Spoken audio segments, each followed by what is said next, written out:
parler beaucoup, manger l'argent, voyager beaucoup seulement, mais travailler beaucoup, créer des choses, emploi des jeunes, non, non, non. Les dirigeants africains, les dirigeants sont comme ça. Les grandes gueules. Bonjour à tous, bonjour à toutes, bienvenue à cette représentation des grandes gueules. Ce sera la dernière de cette semaine, c'est toujours le même plaisir, c'est avec la même joie que nous vous retrouvons chaque matin. Vous pouvez participer à cette émission-là en réagissant sur Twitter au hashtag #GG ou sur le canal 657 39 13 13, le 657 39 13 13. Vos réactions, votre avis sera relayé dans la mesure du possible. La société à l'ère du digital, on en parle ce matin.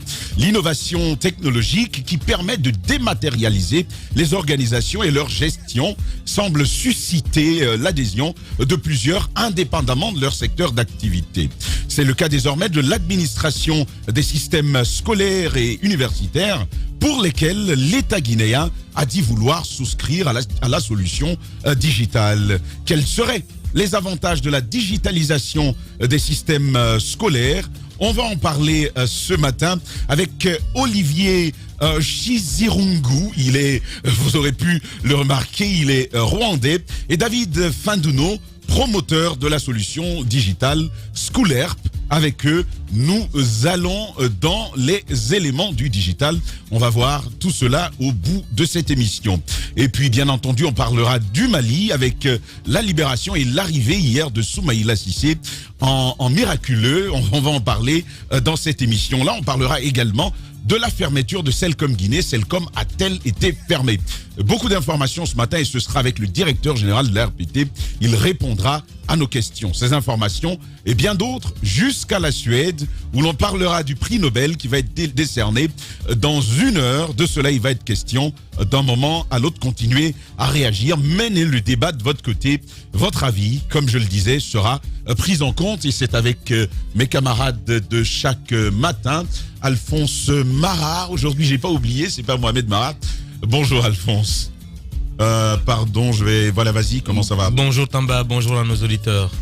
Hier c'était ta fête, hein? C'était presque mon anniversaire.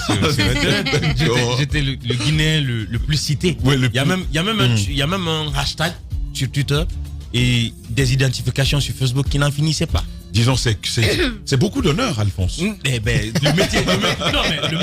métier qu'on fait, ça va avec. Ouais. Et surtout, j'ai compris là que le Guinéen n'accepte pas les propos des autres. En fait, quand on partage un avis, il faut que les gens apprennent à consommer. On n'a pas besoin d'accepter, mais on va pas consommer n'importe quoi. Ouais, mais c'est bien ça. Tu as parlé de 2200 motos, tu es allé chercher ça, Alphonse. Mais c'est l'émission qu'on anime avec Jacques, Espace Première. C'est un des responsables de l'UFDG qui parlait de la caravane qui allait suivre la campagne. Mais quel responsable de l'UFDG?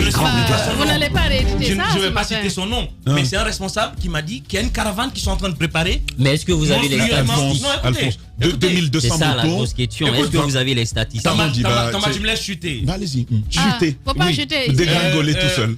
Qu'est-ce qui se passe? Dans l'interview, c'était après l'attaque du cortège du PM. D'accord. J'ai discuté avec la personne. D'accord. C'était à l'antenne. La personne m'a dit qu'ils sont en train de préparer. Ils ne craignent pas de représailles.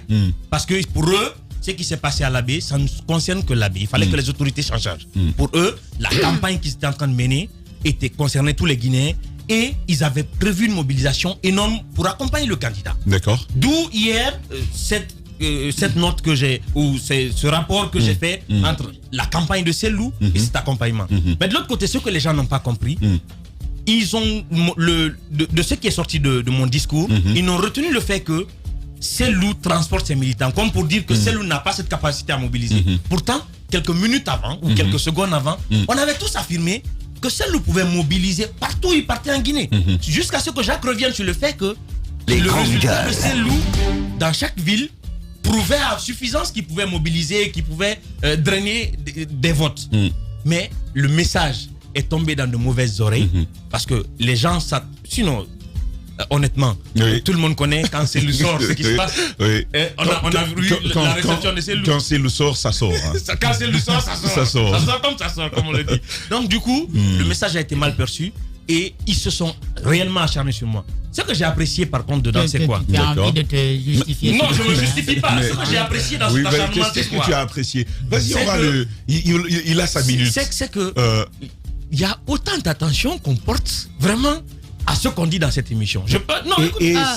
C'est aujourd'hui que non, c'est aujourd'hui qu'il le réalise. Je le savais, mais je ne savais pas. Même les moindres détails, parce que le sujet quand même, le focus c'était pas sur la campagne de l'UFDG, c'était sur cette mobilisation d'administration et de fonds donnés par le RPG. Mais si cette petite si cette petite parenthèse a retenu toutes les attentions, là je crois que désormais en parlant, je vais devoir attirer encore plus d'attention. Parce que là, on est en train de me suivre.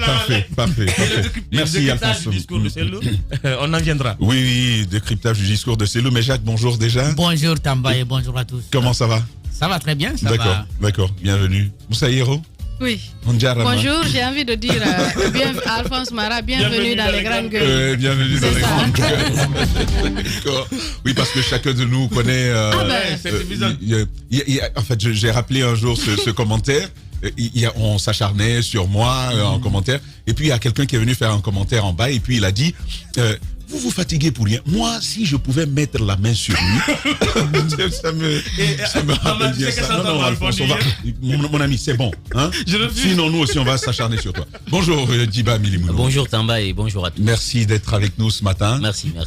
Oui. Tamba, avant qu'on commence, je voudrais surtout parler de cette journée qui sera célébrée dimanche, la journée internationale de la jeune fille. D'accord. En fait, il y a une chose qui m'a marqué ces derniers temps. Je ne sais pas si vous avez suivi cette actualité. Une jeune fille âgée de 15-16 ans qui a été violée puis tuée. Ça n'a pas suffi. Ils l'ont jetée sur les rails et le train est venu faire le reste. Je pense que on a des textes de loi. Il y a des crimes comme ça qui se commettent au quotidien. Rien n'est fait. Une jeune fille qui sort de chez elle pour aller voir son médecin, qui ne revient plus jamais. Et puis, ce qui fait mal, c'est qu'en Guinée, ça n'émeut personne. Vous avez suivi le cas de la jeune fille qui a été tuée en Algérie, le mouvement que ça... l'émoi que ça a créé à travers le pays. En fait, ça a ramené même la question ça veut remettre en cause la loi qui existe dans ce pays par rapport à toutes ces personnes qui abusent des jeunes dames ou bien qui font des violences aux femmes. Mais ici, vous avez vu, ça se passe comme si de rien n'était. Et quand les images sont insoutenables, on abuse d'une fille, en fait, c'est la fin tragique de la fille qui m'a surtout touchée. Les grandes gueules. Si vous la tuez au moins, couvrez le corps et laissez la personne. Au moins que tout le monde ne puisse pas venir voir le corps. Mais on abuse d'elle dans une certaine, de façon horrible, de façon insoutenable. On la laisse nue comme ça, on prend le corps, on jette sur les rails, le train vient découper le corps, les gens voient ça et la fille n'a même pas droit aux honneurs qu'il faut parce que au moment où sa famille se rendait compte qu'elle a été tuée, c'était trop tard, on avait fini de l'inhumer du côté de Samatara où on l'avait retrouvée. Et vous allez voir, ça va presque passer inaperçu et ça va être difficile de retrouver les auteurs de ce crime-là parce que jusqu'à présent, on ne sait pas qui l'a fait. Je pense que les autorités devraient pousser le pion, mener les enquêtes, approfondir, savoir ce qui s'est passé. Pendant qu'on célèbre la journée internationale de la jeune fille, des jeunes filles sont tuées comme ça. Une vie, en fait, est arrachée comme ça. Un espoir est arraché à une famille. On ne sait pas qu'est-ce que cette fille allait devenir si elle vivait, parce que c'était une élève qui a décroché le BEPC cette année, mais on l'a tuée comme ça, banalement, en abusant d'elle. Qui sait ce qu'elle a subi? Est-ce que c'est un viol collectif? Qu'est-ce qui s'est passé? Parce que dès que vous voyez le corps, vous sentez que c'est une personne dont on a abusé avant de la mettre sur les rails, parce qu'elle est complètement nue, son habit est à côté, et c'est juste incroyable. Je voudrais que les autorités puissent fournir des efforts, parce que c'est possible. C'est possible de retrouver des auteurs de crimes dans ce pays, de poursuivre, d'enquêter, de savoir ce qui s'est passé. Qu'est-ce qui s'est passé dans le cas de cette jeune fille? Je me rappelle de deux autres fillettes de 9 ans qui ont été appelées, pris de Boulbiné une fois jusqu'à Koya. On a abusé de ces fillettes, on n'a jamais retrouvé l'auteur. On est dans quel pays? Il faudrait qu'on sache mener des enquêtes, qu'on puisse arrêter des auteurs de crimes pour qu'ils puissent servir d'exemple à d'autres personnes. Le cas de cette jeune fille, je pense qu'il faut élucider. Garaiso, je crois, je pense qu'il faut savoir ce qui s'est passé. Il faudrait que les autorités se mettent à la tâche, qu'on nous dise ce qui s'est passé. Il ne faudrait pas venir ici le jour de la journée internationale de la jeune fille. On veut faire ceci, on veut faire cela, alors qu'on tue les gens. On viole des petites filles en longueur de journée, et rien n'est fait. Et on se tait dessus comme si de rien n'était, alors que la loi est là pour ça. Les policiers, les gendarmes, les enquêteurs qui sont à pied d'œuvre sur certains dossiers sont là pour ça. Des crimes comme ça, on devrait tout faire. En fait, on devrait faire, je sais pas, une priorité pour que les auteurs puissent servir d'exemple. Moussa Yero, nous avons eu son frère, le frère de Diaraïso hier soir, avec dans l'émission Ahmed et compagnie. Il était au bord des larmes quand il racontait ça. Et pour lui, on l'avait même découpé. C'est ce qu'il nous a dit. C'est le train en fait qu'il a découpé parce qu'ils l'ont jeté sur les rails. Le train l'a décapité. Moi j'imagine qu'ils l'ont violé, mort s'en est suivi et peut-être pour se couvrir, on la jette sur les rails. Mais ce qu'on n'a pas pu cacher, c'est le fait de l'avoir dénudée, abusé d'elle. Ça c'était visible sur les photos. Les grandes gueules. Eh bien voici un peu la société que nous avons, la société que nous promouvons. On espère que ceux qui sont encore sensibles auront le courage et la présence de conscience pour dénoncer ceci et de ne pas continuer à soutenir un système qui ne se lève pas contre ça. C'est inacceptable. On va poursuivre notre émission, Jacques, avec cette sortie de monsieur, plutôt ce retour de Soumaïla Cissé au Mali, un miraculé. C'était inespéré. Mais il a fini par regagner Bamako. Depuis mars, Soumaïla Cissé, le chef de file de l'opposition malienne, était aux mains des ravisseurs. Il y a eu assez de communication autour. Depuis quand IBK était là, des actions ont été menées. Sinon, des sollicitations venaient de son parti politique. C'était à la veille des législatives. Quand même, le parti a décidé de participer à ces élections-là, qui finalement ont été à l'origine de la crise malienne qui est en train d'être gérée avec cette transition qui est ouverte par la junte militaire. Et finalement, on se rend compte que c'est bien sûr après le départ d'IBK qu'on est arrivé à obtenir la libération de Soumaïla Cissé. Je l'ai écouté ce matin chez nos confrères de RFI où il exprimait sa joie et il remerciait les Maliens qui n'ont pas arrêté de lui témoigner sa solidarité, de témoigner une sorte de compassion à sa famille et de continuer à œuvrer auprès de ceux qui peuvent faire quelque chose pour obtenir cette libération. Il y a aujourd'hui beaucoup de questions qui se posent parce que sa libération et l'humanitaire avec laquelle, bien entendu, il était aux mains de ses ravisseurs est intervenu après la libération de 200 jeunes prisonniers terroristes, donc djihadistes, comme ça on les a appelés, qui étaient détenus par les autorités de Bamako. Donc on se demande est-ce que c'est un échange finalement de prisonniers. Et c'est pas une première au Mali. Je me rappelle en 2011, je crois, il y a un Français qui était détenu au nord du Mali et qui s'appelait Pierre Kamat. Nicolas Sarkozy a fait le déplacement sur Bamako pour convaincre, n'est-ce pas, ATT à obtenir un accord avec Al-Qaïda au Maghreb islamique. Pierre Kamat va être libéré, mais contre la libération de quelques djihadistes qui étaient déjà arrêtés par les militaires maliens qui n'avaient pas assez de force. Bon, on connaît, l'armée à l'époque était en difficulté, on sait bien entendu ce qui est arrivé. L'armée malienne est toujours en difficulté. Elle est toujours en difficulté. Bon, maintenant là, on s'est dit qu'il y a du travail qui est en train d'être fait avec les Français qui sont présents sur le terrain et qui aident à former l'armée. Je ne sais pas si ça peut donner maintenant les résultats qu'il faut, mais à l'époque, c'était encore plus grave parce qu'on a vu ce que ça a présenté en 2012 lorsque la rébellion est née au nord, donc au sein de l'Azawad, et qui a commencé par prendre les villes Tessalit, Menaka, et Tombouctou, et puis descendre sur Bamako avant d'être stoppé par l'opération Serval. Donc aujourd'hui, il y a énormément de questions comme ça qui se posent et les Maliens sont assez divergents sur l'appréciation qu'on fait aujourd'hui du retour de Soumaïla Cissé. On salue ça parce qu'on ne pouvait pas accepter que cet homme en qui des millions de Maliens croient, reste comme ça, sans nouvelles, reste sans action véritable. Il y avait quand même à se féliciter qu'il soit revenu. Mais aujourd'hui, les conditions, comme on le dit, restent quand même floues. Même s'il faut quand même mentionner, ça c'est un avis que je donne, les djihadistes, c'est vrai, ils ont pris un chemin qui n'est pas encouragé, que tout le monde n'aimerait pas emprunter. Mais s'ils sont maliens, on peut espérer qu'un travail puisse être fait pour leur réinsertion. Donc, ce n'est pas mal en soi qu'eux aussi, ils recouvrent leur liberté. Mais si en amont, il n'y a pas un travail qui est fait pour faciliter leur réinsertion, pour les convaincre, par exemple, à abandonner leur projet satanique, parce qu'il faut quand même dire qu'il y a une certaine ouverture dans le gouvernement qui vient d'être mis.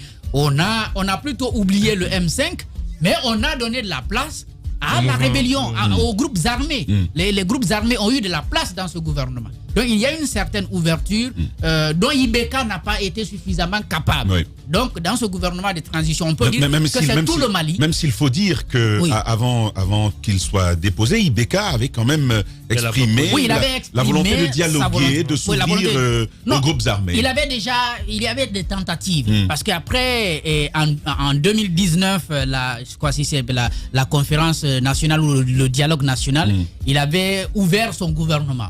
À l'opposition, on a vu Thierry Dramé, qui était le numéro 2 de l'URD de Soumaïla Cissé, qui a rejoint donc le gouvernement. Mais il y a également l'Azawad qui avait fait venir quelques représentants. Et cette fois-ci, il y a une large ouverture dans ce gouvernement de 25 membres où nous avons ces groupes armés qui ont fait leur entrée. Il y a à se dire que c'est tout le Mali qui se retrouve là. Donc on peut travailler sur cette dimension pour que la sécurité puisse revenir au pays. Djiba Milimouno, c'est certainement un gage de stabilisation. Ce qui me fait sourire, c'est que Soumaïla Cissé était c'était ce leader de l'opposition opposé à tout dialogue avec les groupes armés. Oui, tout à fait. Et pourquoi il est sauvé par le dialogue? Par le dialogue. Et aujourd'hui, quand même, il faut retenir une chose. Parfois, quelque chose malheur est bon. Soumaïla Cissé qui revient, retenir une chose. Aujourd'hui, il jouit d'une domination charismatique.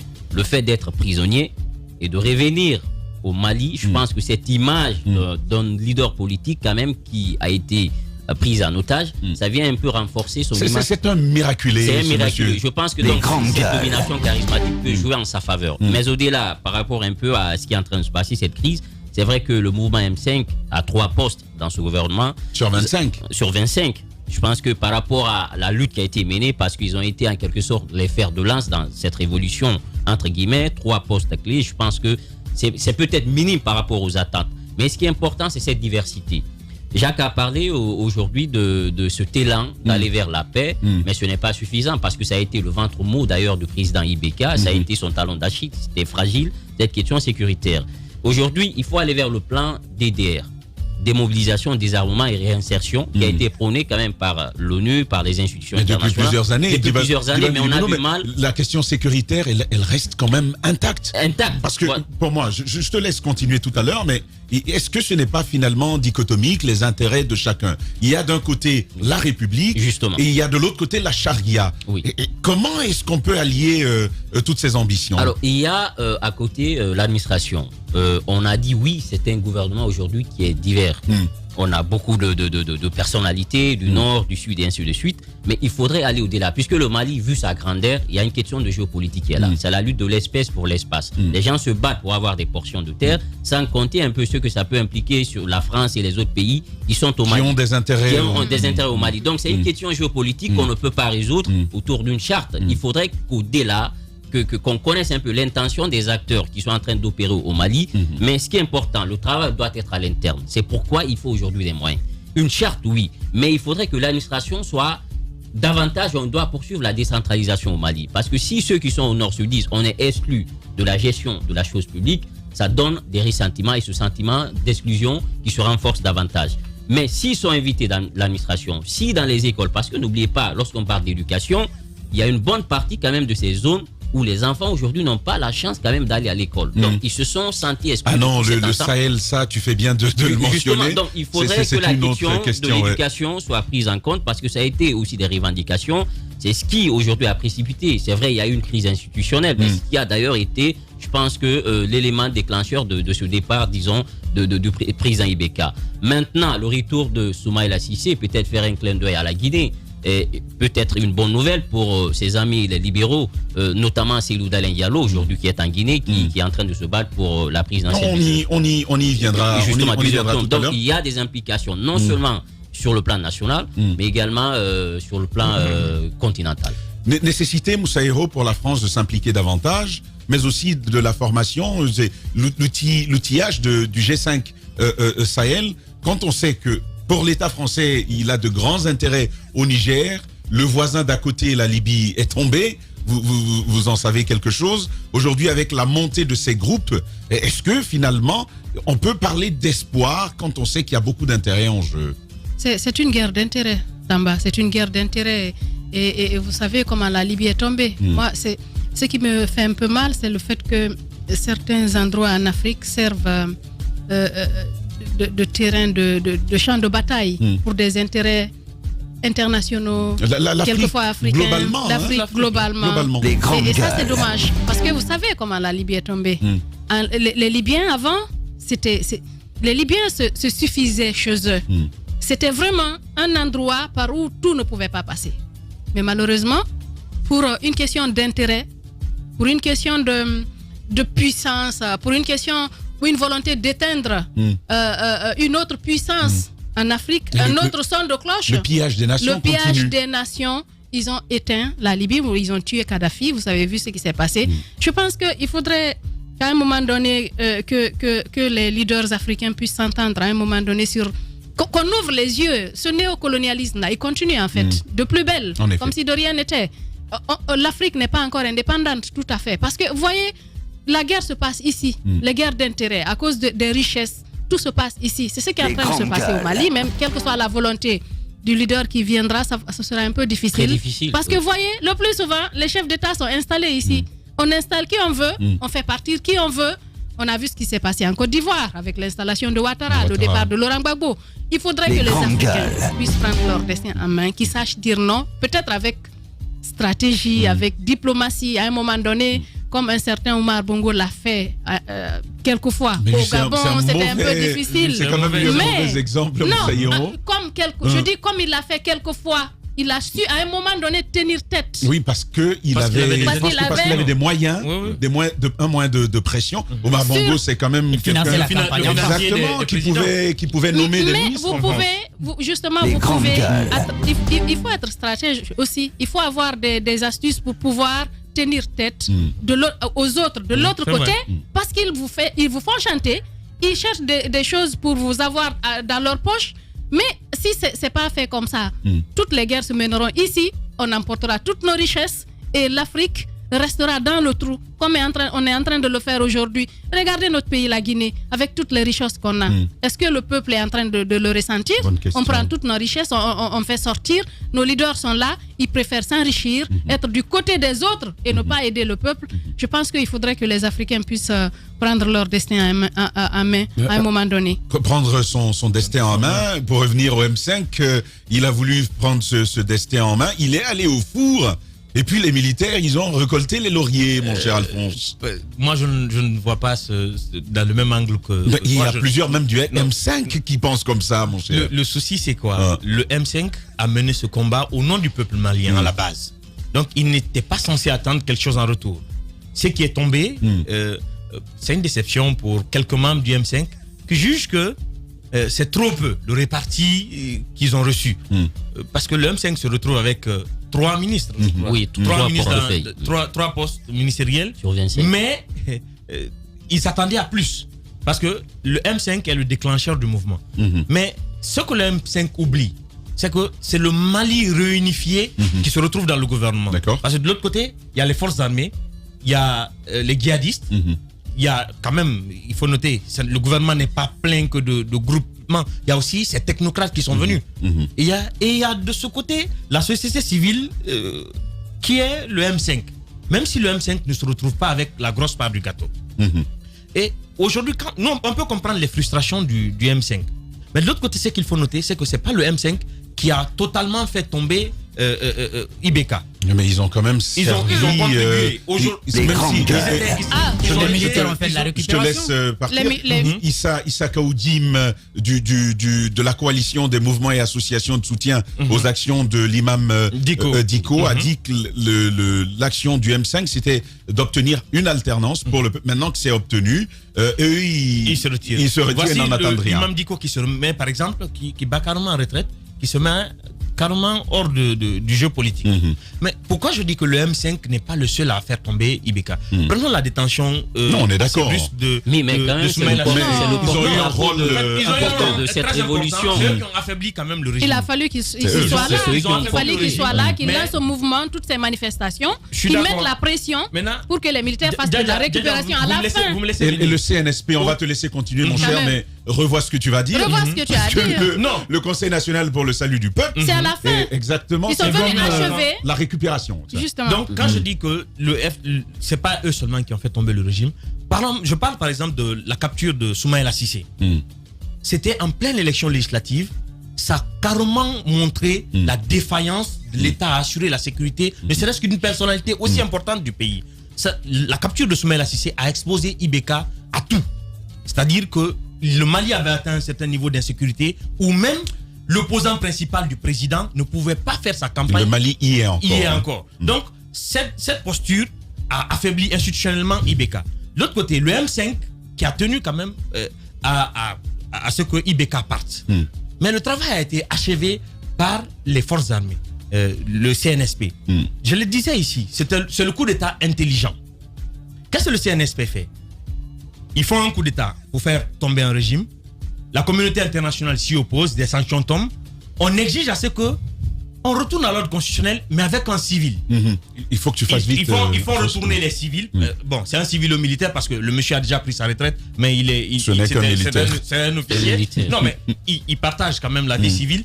Donc, ils font ce jeu de telle sorte que ils peuvent plus laisser la main aux civils, parce que le M5 était censé contrôler cette nouvelle transition. Mais il retire le pouvoir des mains du M5 sans pour autant laisser le pouvoir totalement aux militaires. Aujourd'hui, le M5 ne peut pas se plaindre parce que le pouvoir est partagé par toutes les forces maliennes. Et ce qu'il faut apprécier dans ce gouvernement, c'est que le Mali est recomposé et le Mali est unifié. Le dialogue va s'ouvrir entre ceux qui ne se parlaient pas du tout, c'est-à-dire cette force militaire. Le genre qui n'est pas respecté. C'est le genre seulement qui n'est pas respecté, sinon ce gouvernement répond à tous les critères. M5, Yako. M5, Yako Alphonse vous le dit, en tout cas la société à l'ère du digital, l'innovation technologique qui permet de dématérialiser les organisations et leur gestion semble susciter l'adhésion de plusieurs indépendamment du secteur d'activité. C'est le cas désormais de l'administration des systèmes scolaires et universitaires pour lesquels l'État guinéen a dit vouloir souscrire à la solution digitale. Et puis on se pose cette question-là. Quels seraient les avantages de la digitalisation des systèmes scolaires en Guinée? On va en parler de long en large avec Olivier Nchizirungu et David Findouno. Ils sont promoteurs de la solution digitale School ERP. Ça va être dans la deuxième partie de cette émission. Et puis tout à l'heure, nous aurons le directeur général de l'ARPT pour nous clarifier un peu sur cette situation, la fermeture ou pas de Celcom Guinée. Il en sera question juste après cette virgule. Continuez à réagir. Il se passe dans la vie politique tant d'événements inattendus, bizarres, que la Guinée paraît fumer la moquette. Chez les GG, la politique, vie de société, les grandes gueules, pour l'intérêt de la Guinée. La liberté de ton intact est retour donc dans ce studio et l'on poursuit notre émission dans un instant. Ce sera le directeur général de l'RPT que nous entendrons sur la fermeture ou pas. Toutes les clarifications de Celcom Guinée, il va en être question. Mais maintenant, on poursuit ce débat avec vous, Djiba Milimouno. C'est Loudalen Diallo, on en parle encore. Était sur RFI, son propos, vous l'avez suivi, mais également il continue de mener une campagne plutôt renversante. Hein. Et justement, je l'ai toujours dit que la stratégie politique s'affine en juin. Vous avez aujourd'hui un candidat 2010-2015, on a l'impression qu'il y a une sorte de maturation qui est en train de se créer autour de lui, notamment dans sa façon non seulement de tenir, de porter le verre vers le public, mais également de piloter les émissions. Quand même hier, cette émission avec RFI et France 24, on a découvert un Cellou Dalein Diallo qui aujourd'hui est devenu très prudent sur les questions pièges. Parce que avant on disait oui, c'était très facile Cellou Dalein sur les questions de l'avoir, mais aujourd'hui avec cette maturation des années après, on a l'impression qu'il a pris sur les années et aujourd'hui il est en train quand même d'avoir une attitude non seulement générale mais également de recruter d'autres électeurs. Hier, on l'a suivi sur la question notamment du président Alpha Condé, notamment son bilan. C'est vrai.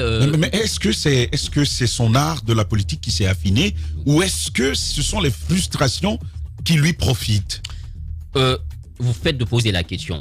D'un côté, c'est vrai, aujourd'hui, l'interlocuteur qui est en face, Alpha Condé, le public, lorsque vous sortez, vous avez l'impression qu'il y a quand même un divorce qui est en train aujourd'hui de s'installer avec le peuple de Guinée, notamment avec le bilan du président. Donc ceux-là profitent à Cellou Dalein. Mais de l'autre côté, il faut quand même retenir une chose, parce qu'on l'a toujours dit qu'il a été une autorité tranquille. Cellou, qui n'avait pas cette cote d'aller... La poigne d'aller contre le régime. Aujourd'hui, il est en train de présenter une contre-image. Donc, je pense qu'il a intérêt quand même à rassurer son électorat, à se dire, bon, peut-être je joue mon va-tout, et donc il faudrait que je puisse quand même montrer aux Guinéens que j'ai appris avec le temps. C'est vrai, le bilan d'Alpha Condé, moi je l'ai toujours dit, son seul ennemi, aujourd'hui beaucoup le disent, c'est son bilan. Parce que lorsque vous écoutez les citoyens, les leaders politiques, chacun est en train d'inviter le chef de l'État à porter son discours sur le bilan. C'est vrai, aujourd'hui, il y a une amélioration, il faut le reconnaître, du point de vue électricité. La desserte a fortement baissé, les délestages, pardon, ont fortement baissé. Mais au-delà, c'est un bilan, comme l'a dit Cellou Dalein Diallo hier, il disait que le bilan il est totalement négatif, mais moi je ne vais pas tomber dans une telle analyse parce que c'est un discours de politicien. Mais ce qu'il faut retenir, c'est un homme quand même aujourd'hui qui est en train d'aller vers une maturation, qui a beaucoup appris et qui est quand même en train de manœuvrer. Vous avez vu sa campagne à travers le pays, ces tenues qu'il est aujourd'hui en train d'arborer. C'est une communication politique peut-être pour beaucoup qui peut passer facilement. Oui, je pense que ça, il veut coller avec le slogan unir pour servir. Mais pour moi, ça c'est rien de porter. Oui, justement, pour une personne quand même qui a eu la chance quand même d'aller à l'école, mais c'est une stratégie de communication quand même. Effet. Ils sont en train aujourd'hui de segmenter les cibles. Et il y a quand même des citoyens guinéens qui sont en train d'adhérer à ce plan de communication. Maintenant, sur l'interview avec France 24, moi, quand même, hier, globalement, je pense qu'il a fait l'une des meilleures interviews de sa vie parce que sur toutes les questions pièges, il a été prudent. Maintenant, sur la question, est-ce qu'il va accepter sa défaite? Ah oui, c'était une question centrale. Centrale. Alors, il a été, je pense, très clair. Il a dit qu'ils vont déployer au moins 32 000 observateurs sur les grandes gueules. Je pense que c'est délégué. C'est important comme chiffre. Maintenant, il dit qu'ils auront leurs résultats bien avant que les résultats nous soient donnés pour éviter à ce qu'on tombe dans les situations qu'on a connues. Les grandes gueules. Alors, sur la question, est-ce que vous allez accepter le verdict des urnes? Il dit clairement, oui, si Alpha Condé gagnait ces élections et si les résultats que nous avons, on les confronte et Alpha sortait vainqueur, je serai le premier à le féliciter. Mais si les résultats sont à dévassage avec la réalité, eh bien, il a été clair qu'il va, il va reprendre les manifestations de rue, et comme c'est un droit constitutionnel en Guinée. Voilà, Moussa Hiro, à partir de maintenant, chacun a 1 minute. On va il y a cette question. Diba a tout bouffé. Hein. Il y a cette question quand il dit que il demande à M. Alpha Condé d'accepter d'aller à la retraite. Je paraphrase, je ne dis pas textuellement ce qu'il a dit, et de recevoir tous les honneurs dus à son rang. Je pense que la Guinée devrait penser à cela, que ce soit maintenant ou après, qu'on ne reste pas dans cette rancune de se dire que oui, après, quand je vais quitter le pouvoir, qu'est-ce qui va se passer? Est-ce qu'on m'enverra en prison et ci et ça? Il faudrait qu'à un moment donné, qu'on puisse y penser. Après le pouvoir, que va devenir le chef de l'État? Qu'est-ce qu'on prévoit pour lui, pour qu'il puisse rester et vivre dignement? Mais tout cela dépendra aussi de ce que vous avez fait quand vous étiez au pouvoir. Et je pense que c'est l'une des craintes de l'actuel chef d'État depuis, bien avant qu'il ne soit au pouvoir. Vous vous souvenez? Il a toujours dit qu'est-ce qu'il faut. Et ce qui effraie les chefs d'État, c'est l'après-pouvoir. Que va-t-on faire d'eux? Qu'est-ce qu'on leur réserve? Mais il faudrait qu'à un moment donné que nous aussi on puisse y penser, qu'on se dise oui, je suis au pouvoir, mais après je vais quitter. Que tous les fils du pays puissent se dire voici un ancien chef d'État, mais qui se trouve dans des conditions qu'il faut pour pouvoir donner le courage à d'autres personnes de ne pas outrepasser, je veux dire, leurs prérogatives, de ne pas aller au-delà de ce que normalement la Constitution leur concède. Absolument. Jacques Léo Aleno. Bon, d'abord, il faut dire, par la démarche et la décision de se lancer à cette présidentielle, il y a un sérieux qui est derrière. J'avais commencé à le dire hier, et c'est vrai parce que ça se voit dans le document avec lequel il fait sa campagne. Il a quand même un projet assez détaillé avec des propositions assez précises sur beaucoup de questions. C'est vrai qu'il n'a pas peut-être suffisamment de temps de communiquer sur l'ensemble de ces propositions dans chacune des préfectures qu'il est en train de traverser. Mais derrière, je crois que c'est ce qui manque un peu. Il fallait qu'il y ait une équipe derrière qui continue à communiquer sur ça dans les médias. Il y a un thème qui revient souvent de sa communication, c'est le président est fatigué. Ouais, le président très souvent. Il a dit hier, il dit c'est un grand frère, j'ai du respect pour lui et c'est normal avec l'âge, il n'a ni la capacité physique ni la capacité intellectuelle de diriger. Il a lâché ça, mais il n'a pas exclu les manifestations parce qu'il a dit à la question de savoir s'il accepterait les résultats. Donc les 32 000 délégués vont avoir les procès-verbaux, ils vont confronter les résultats. Et si les résultats qu'ils ont sont différents de ceux que la CENI va programmer, et bien entendu, il n'exclut pas de faire descendre les militants dans la rue. Une manifestation pacifique, a-t-il précisé. Mon cher Alphonse, 30 secondes, notre invité est déjà en ligne. On y va rapidement. Comme le disait Djiba, hier, sa communication était assez mature. Il a été très malin. Mais de l'autre côté, cette ouverture qu'il a laissée au président en lui offrant cette possibilité d'avoir une retraite bien sécurisée, c'est conditionné au fait que le président quand même puisse accepter les résultats s'il perd. En effet. Et de l'autre côté, à la réponse la réponse à la question de savoir, comme le président a porté l'accusation sur le fait qu'il allait se proclamer vainqueur et s'exiler dans une ambassade, il a révélé que ces pratiques sont du président Alpha Condé. D'accord. En fait, ce sont des habitudes du professeur. Merci Alphonse, désolé, on doit prendre notre invité qui impatiente déjà au bout du fil, monsieur Yacouba Cissé, directeur général de la RPT. Bonjour monsieur Cissé. Les grandes gueules. Bonjour Samba. Merci de vous prêter à nos questions. Ce matin, on parle justement de Celcom Guinée. Celcom Guinée a-t-elle été fermée? Jacques Léoy pour la première question. Et c'est justement la première question, la réponse qu'on attend ce matin. Est-ce que Celcom Guinée a effectivement été fermée par l'ARPT? Je ne dirais pas fermée. Les portes ont été mises sur scellé suite au défaut de paiement des dépenses et des trafics national et international.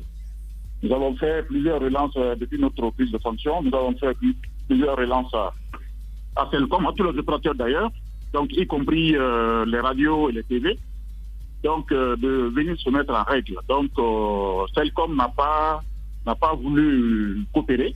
Nous les avons adressé un courrier le 19 septembre et en leur disant que de se rapprocher de la RPT pour le règlement du trafic national et international.